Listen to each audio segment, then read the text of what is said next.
तुम्ही 10वीला आलेला आहात, 10वीच्या विद्यार्थ्यांना मार्गदर्शन करण्याचं काम म्हणजे अभ्यास करा असं तुम्हाला सगळे सांग, बरोबर. पण अभ्यास नेमका कसा करायचा, लक्षात कसं ठेवायचं, थोडं जरी वाचलं तरी लक्षात कसं ठेवायचं. आपल्या सगळ्यांचा जो फ्रेंड आहे मोबाईल, त्याच्यापासून थोडा वेळ का होईना आपण दूर कसं राहायचं, या गोष्टी मी सांगायला तुम्हाला आले. अभ्यास करताना तुम्हाला ज्या काही अडचणी येतात, प्रत्यक्ष ज्यावेळेस आपण अभ्यास करतो त्यावेळेस तुम्हाला ज्या काही अडचणी येतात त्या दूर करण्याचं काम मी करत असतो. तुमची जी शाळा,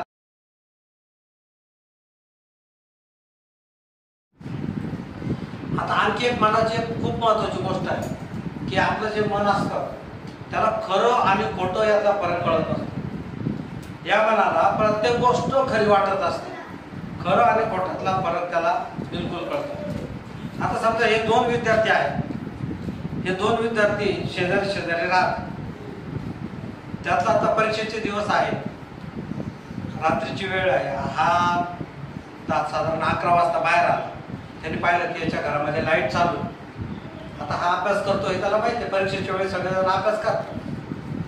मग आता यांनी सकाळी भेटल्यावर त्याला विचारलं, अरे काल रात्री तू काय बराच वेळा अभ्यास केला.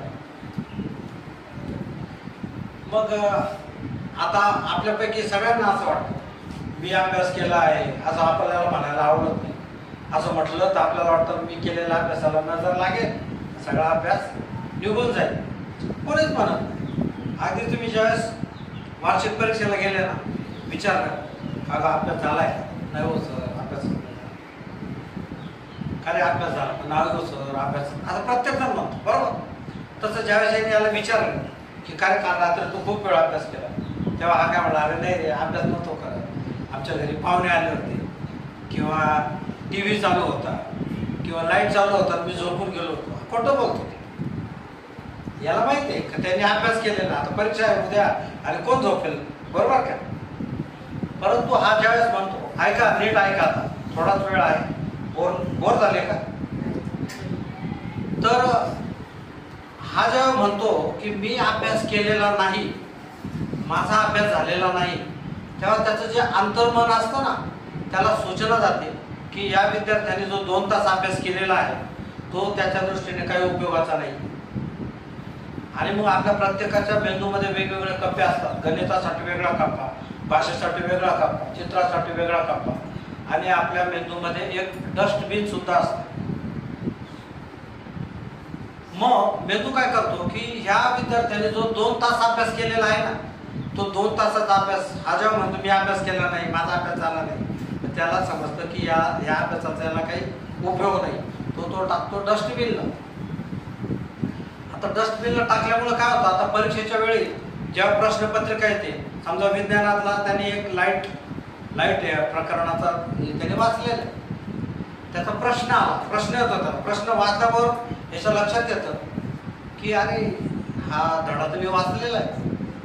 परंतु मेंदूने तो केलेला अभ्यास 2 तासाचा डस्टबिनला टाकून दिल्यामुळे याला त्यातलं काहीच आठवत नाही, शब्द बिलकुल आठवत नाही. त्याला फक्त तेवढंच आठवतं की मी हा धडा वाचलेला आहे. म्हणजे बघा, अनवधानाने तो बोललाय की मी अभ्यास केला नाही, माझा अभ्यास झाला. पण मेंदूला सूचना गेल्यामुळे तो केलेला 2 तासाचा अभ्यास झाला, त्यातलं काही पेपर सनपेपर त्यातलं काहीही आठवत नाही. त्याला फक्त एवढंच आठवतं की हा धडा मी खूप अभ्यास केलेला होता त्या दिवशी, पण काहीच आठवत. आता जर समजा यांनी त्याला विचारलं की तू काय अभ्यास केला का, आणि समजा यांनी जर उत्तर दिलं असतं की हो मी अभ्यास केलेला आहे, तू कधी पाहिलं, मी 11 वाजता पाहिलं, मी रात्री 1 वाजेपर्यंत अभ्यास केला, खूप छान अभ्यास झाला. काल मी आहे ना आपल्या विज्ञानामधला लाईट हे प्रकरण वाचलं, किंवा प्रकाशाचं हे प्रकरण वाचलं, आणि ते माझ्या खूप चांगलं लक्षात राहिलं. आता परीक्षेत कसा प्रश्न आला ना तर मी ते लिहिलं, असं जर समजा हा म्हटला तर हा काही त्याचा अभ्यास काढून घेणार आहे का, किंवा त्याच्या अभ्यासाला काही नजर लागणार आहे. परंतु तो ज्यावेळेस म्हणतो की माझा अभ्यास झालेला आहे आणि मी तो चांगल्या पद्धतीने लिहिणार आहे, तेव्हा त्याच्या अंतर्मनाला अशी सूचना जाते की या विद्यार्थ्याने किंवा या विद्यार्थिनीने जो 2 तास अभ्यास केलेला आहे तो त्याच्या दृष्टीने अतिशय महत्त्वाचा आहे, आणि तो त्याला परत कधीतरी लागणार आहे, तो परत कधीतरी विचारणार. मग ते अशा ठिकाणी ठेवतो की ज्यावेळेस त्यांनी त्याची आठवण काढल्याबरोबर त्याला सगळंच सगळं आठवतं. म्हणजे आपण सहजगत्या म्हणतो. परीक्षेला जेव्हा जातात कोणी विचारलं तुम्हाला की अभ्यास झालाय का, तुम्ही उलट असं सांगाल हो आमचा अभ्यास खूप छान झालेला आहे, आम्ही जेवढं वाचलं तेवढं आमच्या लक्षात आहे, आम्ही चांगल्या पद्धतीने लिहिलं आहे. तर असं म्हटल्यामुळे तो कॉन्फिडन्स तुमचा वाढत असतो.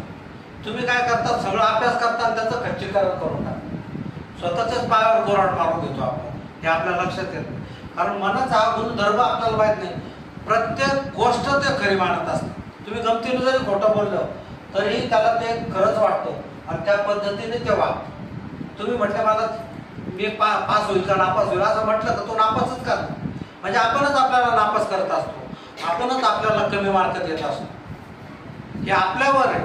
आपल्याला किती मार्क पाहिजे, आपल्याला काय पाहिजे, आपल्याला काय व्हायचं आहे याचं सुद्धा तुम्ही आत्तापासून जर नियोजन करून ठेवलं की मला इंजिनियर व्हायचं, मला डॉक्टर व्हायचं, मला वकील व्हायचं, मला जे व्हायचं आहे त्याचं स्वप्न तुम्ही जर पाहायला लागले तर तुम्हाला मार्ग मिळेल, मार्गदर्शन मिळेल आणि तुम्ही तुमचं साध्य जे आहे ते पूर्ण करू शकता.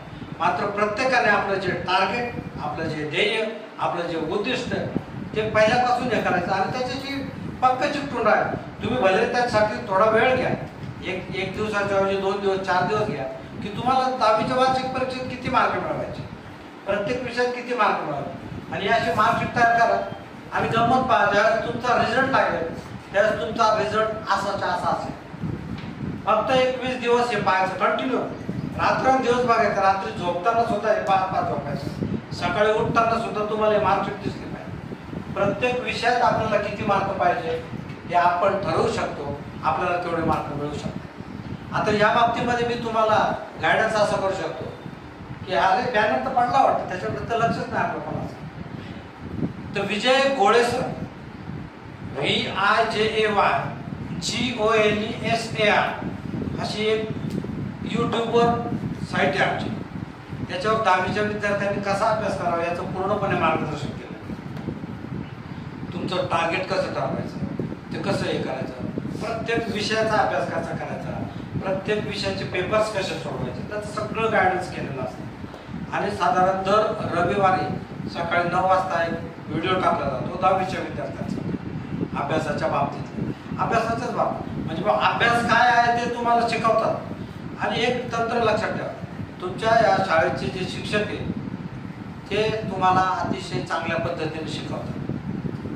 तुम्ही ट्युशन लावलेले असेल तर वेल चांगलं छानच, पण जरी नसेल लावली तरीही तुम्हाला 10वीच्या वार्षिक परीक्षेमध्ये तुम्ही जेवढे ठरवाल तेवढे मार्क मिळू शकतील. फक्त संकल्प करायचा आपल्याला इतके मार्क मिळवायचे आणि आजपासून रोज फक्त 45 मिनिटं अभ्यास करायचा.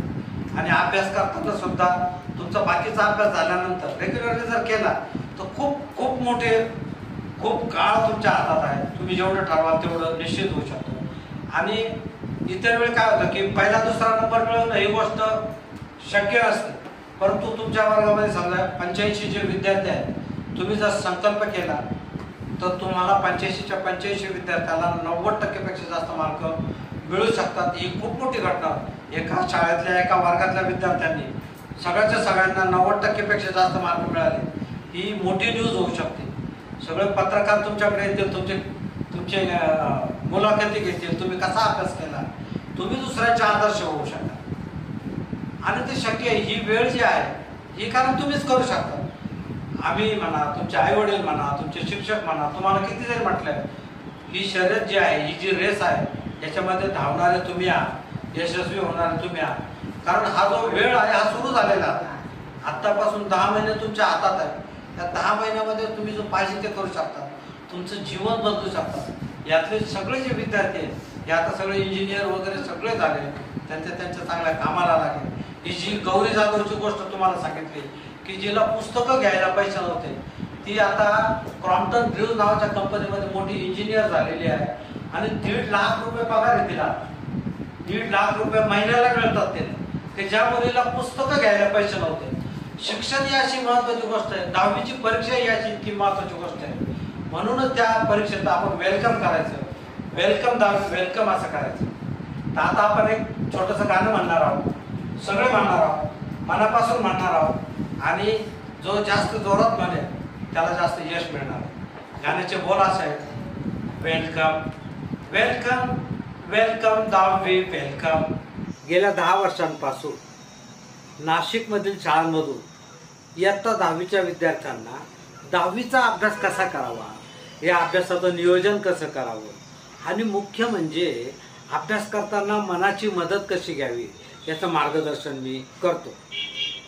गेल्या 10 वर्षामध्ये नाशिकमधल्या कमीत कमी 200 शाळांमधून मी व्याख्यानं दिलेली आहेत आणि 10,000पेक्षा जास्त विद्यार्थ्यांनी या व्याख्यानांचा लाभ घेतलेला आहे.